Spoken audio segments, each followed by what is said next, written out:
Ang pag-aasawa. Parang sugal may panalo, may talo swertihan, na lang manalo ka, pero kadalasan, talo swertihan na lang talaga kung makakatagpo ka ng taong ipaparamdam sa'yo na mahal ka araw daw yung iba sa umpisa ka lang mahal. Paglipas ng araw o buwan, baliwala ka na sa kanya. Sa umpisa lang ba talaga masaya? Sa una ka lang ba talaga mahalaga? Sana lahat ng tao marunong makontento yung iba kasi hindi makontento. For example, meron kang 5 tinapay, binigyan muna ng isa, hihingi pa ulit ng isa, tapos hihingi ulit ng isa.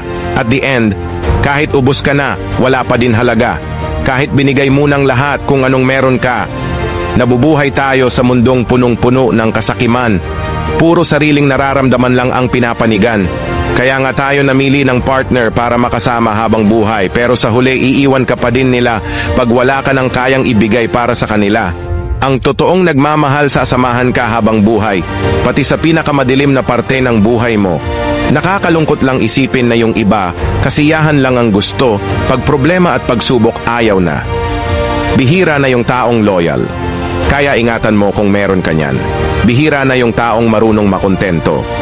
Mas marami yung makasarili, malayo ka lang ng konti, hahanap na agad ng iba. Sila yung mga taong hindi marunong magpahalaga sa nararamdaman ng iba.